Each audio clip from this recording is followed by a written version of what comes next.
What's up, YouTube? Welcome to another episode of the Undergrad Forum. In this video, we're going to continue the series of where I tell you what resources and my strategies that I use for specific medical school courses. Now, today is a course that's somewhat underestimated by many students, and that's the topic of behavioral science and ethics. An extremely important topic. It's very applicable to life. It's fun. It's a simple, fun read. It's a simple, fun class, and it's directly applicable to the practice of medicine you're going to be involved in. So to me, it's an extremely fun class. I had a great time. So not all schools have a formal class set aside for ethics and behavioral science. Is this on step one? You bet you it is. Is it important? You bet you it is. Why do people neglect it in schools? I don't know. And the big thing that I found is that I myself was neglecting it, other students were neglecting it, because no one really emphasizes it. So at my school, we do have a dedicated course to behavioral science and ethics. It's a very short course. It's a very tiny little course, but it's something at least. And I think it's pretty good. So what did I do to prepare for this? Number one, as always with these, rely on your professor's core notes, their PowerPoints, their lectures, whatever they give you, because you have to learn that first. And usually they're good lectures. I got lucky with good lectures, and you have to pass your school exams regardless, right? You got to do well, and you got to go on. But as with all these things, as is the as hopefully the point you figured out, you need to use some type of review book during the curriculum at school to annotate, become comfortable with, that you like. So when it comes time for the final exam, the shelf, the step one, you have a dedicated small book of pure high yield material that you're going to reference. And so for behavioral science, I use High Yield. If you watch my other video on neuroscience, I use the same company of High Yield.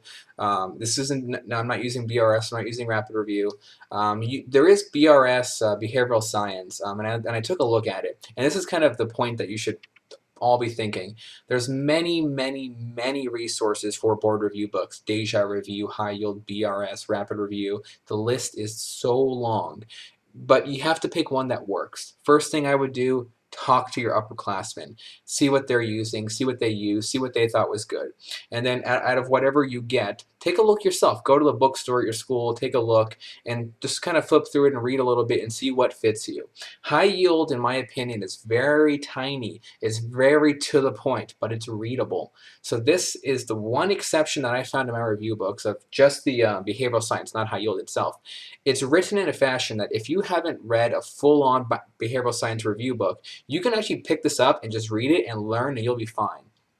So this is High Yield Behavioral. It's written by Fadem. Fadem writes a very large text of behavioral science, a full book. That book was given to us by my school for our course, but this is, in my opinion, just fine because the lecture notes were great, so I didn't feel the need to have to dig through that book. And the High Yield book, which the school kind of recommended in a subtle way, I noticed, what is that it's actually written in a fashion that has a lot of nice tables that are just straight to the point, and it's kind of paragraph-like in the sense that you can just read it clearly and just know what you're talking about. The topic is not like immuno or biochem or physio or path where you have to know a lot of base foundation science to be able to pick it up. This is almost, it's not common sense. It's actually not common sense. It's technical things you need to learn, but it's something that we can all appreciate and we all have the foundation for. So I recommend High Yield. I looked at BRS. I mean, if you watch my other videos, I use BRS for physio and for histo, but I thought BRS High Yield was a little bit too much for me. Not too much as in, no, it's going to take long to read, but there were details that I just thought this is kind of taking a while. Just get to the point, BRS. And High Yield did that, and it was written in a way that I could read. BRS to me was too bullet pointy or too outliney, if these are words, and I didn't like that. But High Yield somehow magically, in this little tiny little book, Fadem figured out how to make it easy to read and just to learn from this. So, in my opinion, and actually this is kind of a universal opinion I've heard, and I'm kind of echoing it, do not underestimate behavioral science and ethics. It's going to be on step one. It's a decent portion. I mean, if you do well, congrats. If you don't, you'll get a hit. It's not a good thing. And it's a topic that's completely relevant to your future. It's completely relevant now in medical school, and what better time to learn it? And it's fun to read. It's like a nice break from all the path and micro and pharm and everything else. So don't neglect it. I recommend High Yield. You can get other books if you like, but get something, annotate along with the course, annotate whenever you can. and you'll do fine. Don't neglect it. Tell your friends not to neglect it because it's a fun read and you'll be happy after your exams that you put time into it. Now, I hope you guys enjoyed this video. Leave any comments below if you have questions. I'm trying to keep these short and to the point. And as always, enjoy your studies.